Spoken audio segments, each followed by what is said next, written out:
વિદ્યાર્થી મિત્રો, ગઈકાલે આપણે એક દ્રવ્યમાન કેન્દ્રનો સ્થાન સદિશ જોયો હતો. ફરીથી યાદ કરી દે. કંઈક આ રીતે લખ્યું હતું, 1/m r dm. ત્યાર પછી એના ઘટક પાડ્યા હતા. એક્સ તો અહીંયા એક્સ, વાય ઝેડ ઝેડ. આ રીતના આપણે 3 યામ લખેલા હતા. હવે આ જે સૂત્ર છે એના ઉપર આધારિત એક થિયરી છે, 2 માર્કમાં પૂછી શકાય એવી છે. પાતળા સળિયાનું દ્રવ્યમાન કેન્દ્ર, પાતળા સળિયાનું દ્રવ્યમાન કેન્દ્રનું સ્થાન નક્કી કરો.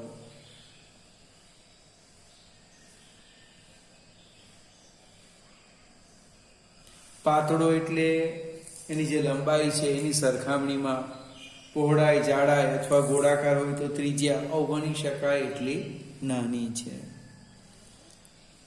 આ જે સળિયો છે એના ઉપર દળનું વિતરણ એક સરખી રીતે થયેલું છે. હું તમને આકૃતિ સમજાવું. આપણે વાય અક્ષ લઈ લઈએ અથવા તો ફિગર જોજો. આ સળિયો છે, આ આપણો એલ લંબાઈનો સળિયો લઈ લઈએ. હવે યામ પદ્ધતિ આપણે એવી રીતે પસંદ કરીએ કે એક્સ અક્ષ સળિયા પર સંપાત થાય. એટલે એક્સ અક્ષ અહીંયા આવી ગઈ. બીજો પ્રશ્ન, ઉગમ બિંદુ ક્યાં સંપાત થાય? તો કોઈ એક છેડા પર લઈ લઈએ. એટલે આમ આ એનો વાય અક્ષ આવી ગયો. આને આપણે એક્સ અક્ષ કહેવાના. આ x બરાબર 0, તો અહીંયા જે છે x બરાબર l.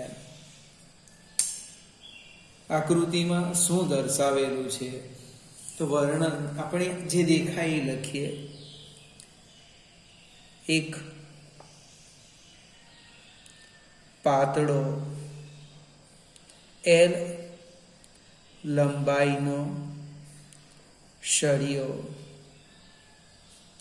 x અક્ષ પર સંપાત થાય છે, અથવા x અક્ષ l લંબાઈના સળિયા પર સંપાત થાય છે. જે લખો તે ઉગમ બિંદુ સળિયાના કોઈ એક છેડા પર રહે છે. એટલે આ છેડે અહીંયા ઉગમ બિંદુ લેવ તો પણ ચાલે, અહીંયા લેવ તો પણ ચાલે, એ ફેર પડવાનો નથી. એક તકલીફ શું પડે? ધન એક્સ અને ઋણ એક્સની. ફરીથી આકૃતિમાં શું દર્શાવ્યું? એક પાતળો n લંબાઈનો સળિયો એક્સ અક્ષ પર સંપાત થાય તથા ઉગમ બિંદુ સળિયાના કોઈ એક છેડા પર રહે છે અથવા સંપાત થાય છે. બીજો એક પોઈન્ટ લખીએ જે અગત્યનો છે. સળિયાની એકમ લંબાઈ દીઠ દળ લેમ્બડા. સળિયાની એકમ લંબાઈ દીઠ દળ લેમ્બડા. લેમ્બડા એટલે આમ લખી દઈએ, કેપિટલ M/L. આ જે લેમ્બડા છે એને સળિયાની રેખીય દળ ઘનતા કહેવાય. શું કહેવાય? અને રેખીય દળ ઘનતા. દળ ભાગ્યા લંબાઈ. પૃષ્ઠ હોય તો છેદમાં ક્ષેત્રફળ આવે. રેખીયની જગ્યાએ પૃષ્ઠ લઈએ તો ક્ષેત્રફળ. અને માત્ર ઘનતા શબ્દ લખે, ઘનતા, તો અહીંયા કદ આવશે. એટલે 3 પ્રકારની ઘનતા હોય: રેખીય, પૃષ્ઠ અને કદ. ફરીથી એકમ લંબાઈ દીઠ સળિયાનું દળ લખ્યું લેમ્બડા. એકમ લંબાઈ દીઠ સળિયાનું દળ કેટલું lambda, lambda is equal to m/l.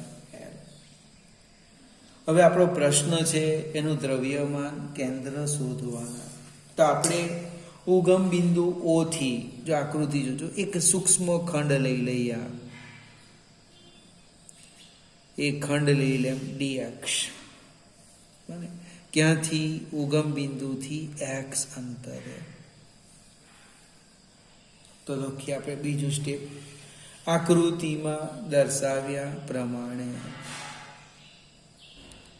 આકૃતિમાં દર્શાવ્યા પ્રમાણે O થી x અંતરે એક સૂક્ષ્મ, એક નાનો ખંડ dx દર્શાવ્યો છે. આકૃતિમાં દર્શાવ્યા પ્રમાણે ઉગમ બિંદુ O થી x અંતરે, ઉગમ બિંદુ O થી x અંતરે એક સૂક્ષ્મ ખંડ dx દર્શાવ્યો છે. આ ખંડનું દળ લખીએ. આ ખંડનું દળ કેટલું? તો કે dm બરાબર લેમ્બડા dx. પાછો પ્રશ્ન ઉદ્ભવે, તમને કોણે કીધું? તો કે એકમ લંબાઈનું દળ લેમ્બડા, તો dx લંબાઈનું દળ કેટલું? Lambda dx. સ્ટેપ યાદ સમજ પડશે ને. એક એકમ લંબાઈની ખ્યાલ આવે તો રફ કામ કરીએ સાઈડ પર. એક એકમ લંબાઈનું દળ લેમ્બડા, તો dx લંબાઈનું દળ કેટલું? તો કે લેમ્બડા dx. ચલો આગળ જઈએ. આ જે સળિયો છે એ સળિયાના દ્રવ્યમાન કેન્દ્રનું સ્થાન, અને સળિયાના દ્રવ્યમાન કેન્દ્રનું સ્થાન એ x અક્ષ પર છે, એટલે x આવશે. x બરાબર 1/m સંકલન અને x dm. આપણે ગઈકાલના વિડીયોમાં જોયું હતું ને, તે સૂત્ર લખ્યું 1/m સંકલન x dm. સળિયો y અક્ષ પર હતો તો y dm, z અક્ષ પર હતો z dm લખતે. ક્યાંથી શરૂ કરવાના? તો કે સળિયાની શરૂઆત ઉગમ બિંદુથી થાય. ક્યાં સુધી? તો કે x બરાબર l. ખ્યાલ આવશે કે નહીં? આ મર્યાદાવાળું સંકલન થઈ ગયું. 0 થી l. સળિયો જો ક્યાંથી શરૂ થાય? તો x બરાબર 0 થી શરૂ થાય. ક્યાં સુધી? તો કે x બરાબર l સુધી. અહીંયા સુધી સળિયો છે. આજે ખ્યાલ આવશે. dm ની કિંમત નથી દઈએ. x બરાબર 1/m સંકલન 0 થી l x lambda dx. Lambda બહાર કાઢી લઈએ. x બરાબર લેમ્બડા બાય m સંકલન x dx. હવે ભાઈ તમે સંકલનના કેવા કહેવાય? સ્પેશિયાલિસ્ટ. અને દાંતનો ડૉક્ટર કેમ દાંતનો સ્પેશિયાલિસ્ટ, કાનનો સ્પેશિયાલિસ્ટ, તેમ તમે શાના સ્પેશિયાલિસ્ટ કહેવાઓ? સંકલનના. મને આશા અથવા વિશ્વાસ છે મારી આટલી વાતમાં તમે જવાબ શોધી કાઢ્યો હશે. લેમ્બડા બાય m અને ક્યાંથી ક્યાં? 0 થી l. એક્સની ઘાત કેટલી છે? 1. 1 + 1 ડિવાઈડ બાય 1 + 1 એટલે x²/2. જો ભૂલી ગયા હોય તો સાઈડ પર લખી દઈએ. x⁻n dx. n + 1 divide by n + 1. યાદ આવે ને? શરત n is not equal to -1. અહીં એક્સની ઘાત 1 હતી. 1 + 1 ડિવાઈડ બાય 1 + 1 એટલે શું થઈ ગયું? x²/2. હવે આપણે લેમ્બડાની કિંમત પણ મૂકી દઈએ અને જ્યાં x દેખાય ત્યાં ઉપલી સીમા, ઓછા x દેખાય ત્યાં નીચલી સીમા, અથવા લેમ્બડાની કિંમત પછી મૂકે. ચાલો, λ/m ઇન્ટુ L²/2 -0. એટલે શું થવાનું? λ/2m into L². હવે લેમ્બડાની કિંમત મૂકો ભાઈ. બને લેમ્બડાની કિંમત મૂકતા હું કિંમત મૂકું છું. બને x બરાબર લેમ્બડા એટલે m/l ઇન્ટુ L²/2m. સાદું રૂપ આપો તો કેટલા આવે? L/2. દ્રવ્યમાન કેન્દ્રનું સ્થાન આવી ગયું. x = L/2. એક સરખું દળ વિતરણ હોય, બને, અને સળિયો પાતળો હોય, તેનું દ્રવ્યમાન કેન્દ્ર ક્યાં આવે? એક્ઝેક્ટ એના મધ્ય બિંદુ પર. અમારી જે ફૂટપટ્ટી છે ને, તમારી પાસે પણ હશે. જો, એટલે મારે આ આંગળીનો આ ભાગ તો ખૂબ જાડો છે, પણ તમે કંઈક તીક્ષ્ણ લઈ લેવ, બને, મધ્ય બિંદુ શોધી કાઢો તો આ મૂકો તો સ્થિર રહેશે. કેમ? તો એનું સમગ્ર દળ આ બિંદુ પાસે કેન્દ્રિત થયું છે. ફરીથી માત્ર એક જ થિયરી આપી છે. પાતળા સળિયાનું દ્રવ્યમાન કેન્દ્રનું સ્થાન નક્કી કરો. આકૃતિનું વર્ણન કરી દો, લખતા જાઓ સ્ટેપ. બરાબર ને? 2 માર્કમાં પૂછી શકાય. હવે બાકીના જે આકાર છે એ આકારની હું તમને વાત કરું. આપણે પહેલાં લઈ લઈએ ગોળો. સમજવા પ્રયત્ન કરજો, હું મારી રીતે સમજાવીશ. ગોળો 2 પ્રકારના આવશે. એક, આ બધી ચર્ચા પછી પાછળથી પણ જરૂર છે એટલે યાદ રાખવું પડશે. એક નક્કર અને એક પોલો. પોલો ગોળોનું સૌથી સારું ઉદાહરણ વોલીબોલ.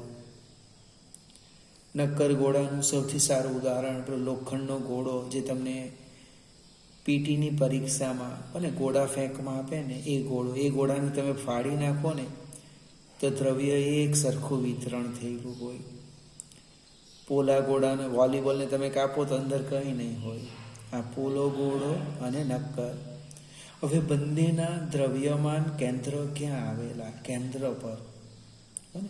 બંનેનું સેન્ટર ઓફ માસ એના કેન્દ્ર પર.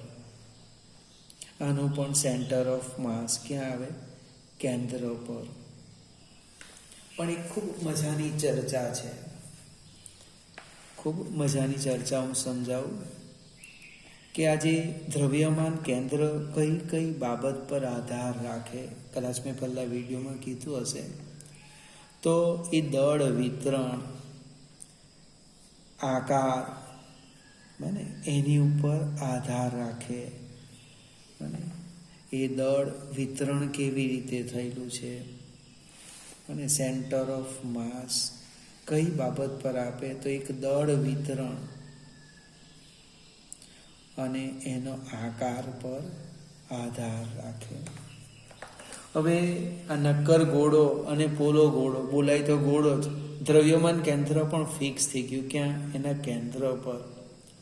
પણ એક તફાવત સમજાવું. આજે નક્કર ગોળાનું દ્રવ્યમાન કેન્દ્ર એ તંત્ર પર છે. એ શું કહેવાય? તંત્ર પર. અને જ્યારે પોલા ગોળાનું જે દ્રવ્યમાન કેન્દ્ર છે એ તંત્રની બહાર. કેમ ભાઈ તંત્રની બહાર? તો કે પોલો ગોળો, આ ગોળો પોલો છે, અંદર કંઈ નથી ને ત્યાં એનું દ્રવ્યમાન કેન્દ્ર આવેલું છે. આ જે ગોળાની સપાટી છે, સપાટી, આપણે આ ગોળો લઈ લઈએ તો આ જે સપાટી છે એ તંત્ર કહેવાય. આ જે વચ્ચેનો ભાગ એ તો તંત્ર નહીં કહેવાય. નક્કર ગોળામાં શું થાય? બધું જ આવી જાય છે, ટોટલી બધું આવી જાય. ફરીથી ગોળો એટલે દ્રવ્યમાન કેન્દ્ર આપણું ફિક્સ થઈ ગયું. કયું? એના ભૌમિતિક કેન્દ્ર પર. પણ આપણે એક નવી ભૌતિક રાશિ શીખવાના છે, જડત્વની ચાક માત્રા. ત્યાં પાછા બંનેની જરૂર પડે, એટલે જરા સમયનો આપણે દુરુપયોગ કરીએ. નક્કર ગોળાનું દ્રવ્યમાન કેન્દ્ર તંત્ર પર, જ્યારે પોલા ગોળાનું દ્રવ્યમાન કેન્દ્ર તંત્રની બહાર. સેમ આગળ વધીએ. એવા જ આકારની વાત કરું તો વર્તુળાકાર તકતી લઈ લઈએ. હવે તકતી એટલે ચાલો કાંઈ નહીં, હું લખી દઉં. તકતી, વર્તુળાકાર તકતી, અને એક આવે છે રિંગ. બને તકતી અને રિંગ. હવે તકતી એટલે ધારો કે આપણે આ પૂરી લઈ લઈએ, રોટલી લઈ લઈએ કે રોટલો લઈ લઈએ. પાતળી આવે ને, રોટલી એકદમ પાતળી આવે, બરાબર, અને નક્કર હોય.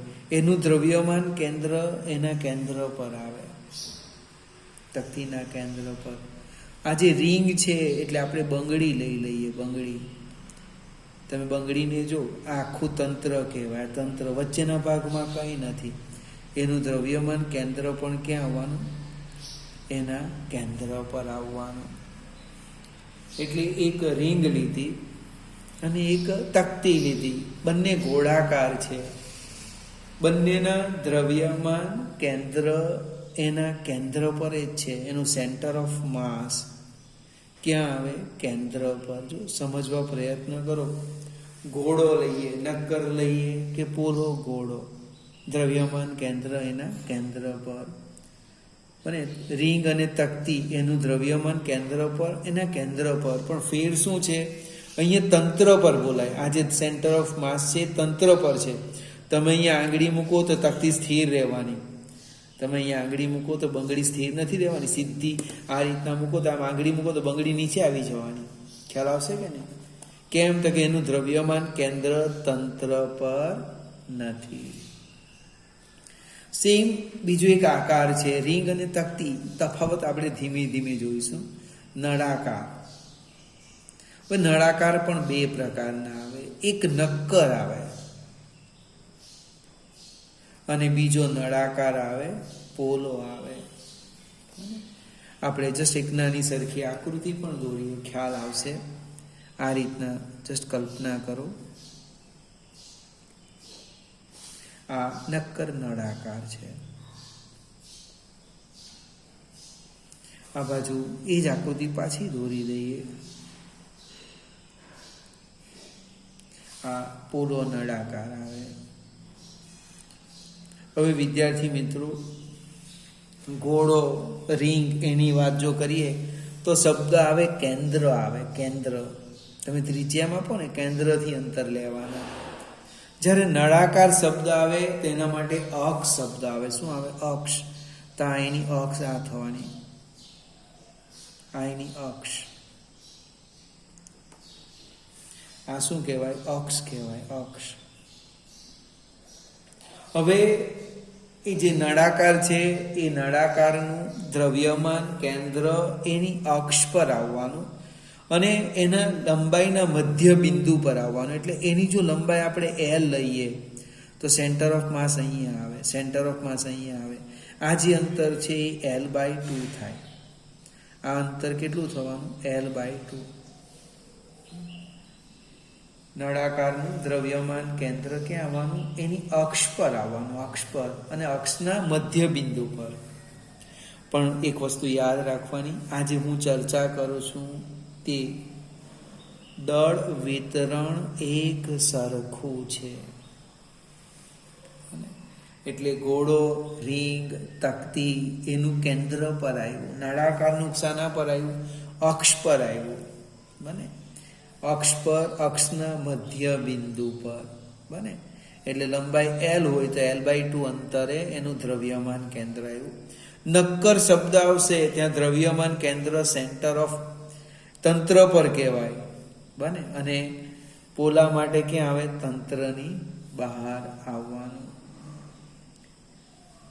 આ સિવાય પણ તમને જુદા જુદા જેવા આકાર મળશે, આટલા આકારનો તો આપણે ઉપયોગ કરવાના છે. નક્કર નળાકાર, પોલો નળાકાર, રીંગ, તકતી, ઘોડો, બને કવચ. પોલા ઘોડાને શું શબ્દો વાપરવાના છે? કવચ. બને 6 આકાર તો આપણી પાસે આવવાના છે, એટલે યાદ રાખીશું. ચોરસ, લંબચોરસનું એના વિકર્ણ બને ચોરસ અથવા લંબચોરસ. પછી તમને ન શીખવે તો પણ આવડી જાય. ધારો કે ચોરસ કે લંબચોરસ લઈ લો, આપણે આમ જસ્ટ કલ્પના કરીએ, આ એક આકૃતિ પાડી દીધી, દોરી દઈએ, તો એનું જે દ્રવ્યમાન કેન્દ્ર છે એ બંને વિકર્ણના છેદન બિંદુ પર આવે, એટલે આ વિકર્ણ કહેવાય. પાછો કોઈ પ્રશ્ન બી પૂછે, ભાઈ વિકર્ણ કયો?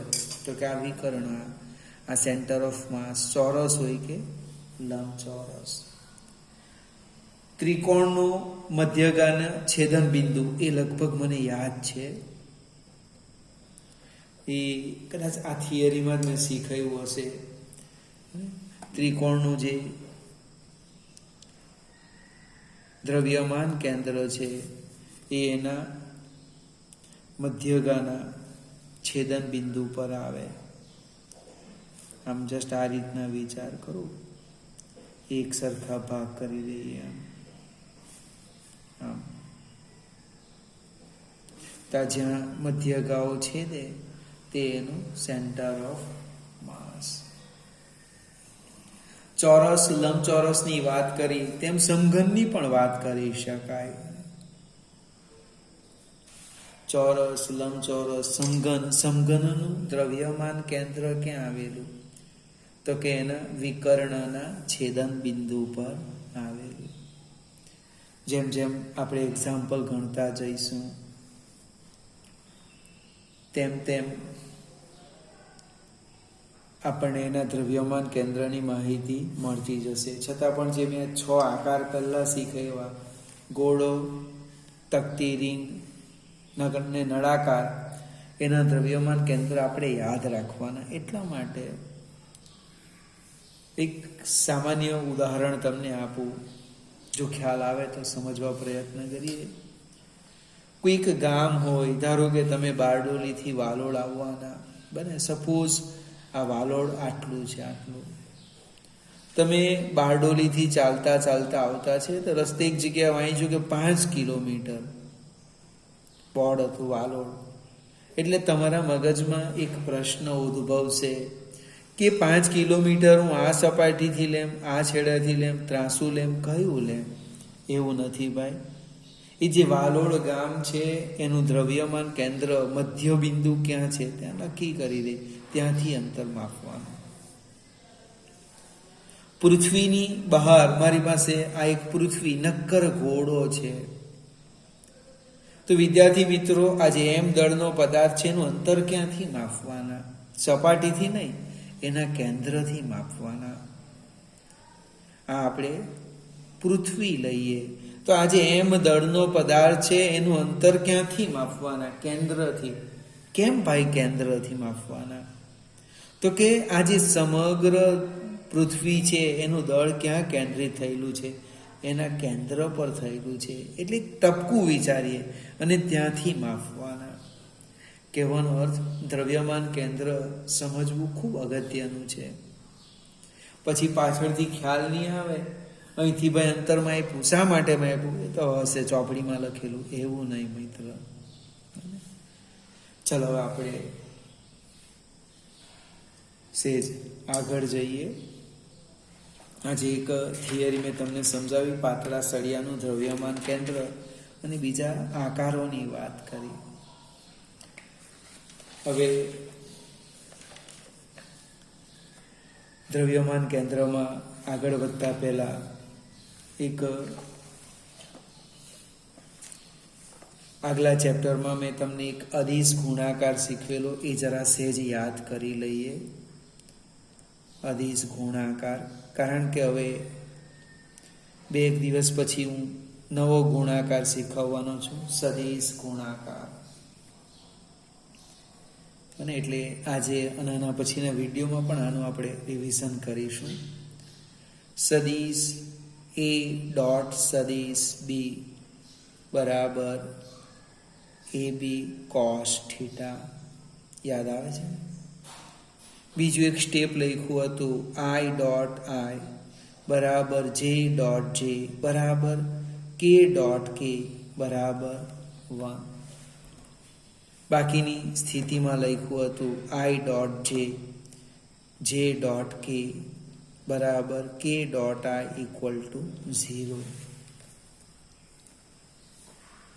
તમને મેં એક ઓબ્જેક્ટિવ પણ પૂછ્યું હતું. ટેસ્ટ હમણે લેવાતી નથી, પાછો પ્રયત્ન કરીશું સમય મળે એટલે. આ રીતનું એક ઓબ્જેક્ટિવ પૂછ્યું હતું 3i ડોટ 5i બરાબર ખાલી જગ્યા. મિત્રો ઘણા બધાએ જવાબ નહોતો આપ્યો. આમાં શું છે, 3 અને 5 એ તો અદિશ છે, ડોટ ગુણાકાર છે એટલે 5 ગુણ્યા 3 15 થશે. કાઉન્સમાં લખી દેવા આઈ ડોટ આઈ કેટલા થાય 1 એટલે 15. પણ 3i ડોટ 5j હોતે તો શું થાય 15 કાઉન્સમાં આઈ ડોટ જે તો 0 એટલે 0. આપણે આ શીખવાનું છે એપ્લિકેશન. ખ્યાલ આવે? એટલે ફરીથી આના પછીના વિડીયોમાં પણ છેલ્લે 5-1 મિનિટ આમાં બગાડીશ, કારણ કે હવે આપણે શીખવાના છે સદિશ ગુણાકાર. તમારે ચોપડીમાં સદિશ ગુણાકાર જોવાનો નથી. તમને ઈચ્છા થાય તો તમે અદિશ ગુણાકાર આખો જોઈ જાઓ ફરીથી એક વખત, 2 વાર જુઓ. એટલે જ્યારે હું સદિશ ગુણાકાર શીખવીશ ત્યારે થોડી સરળતા રહેશે.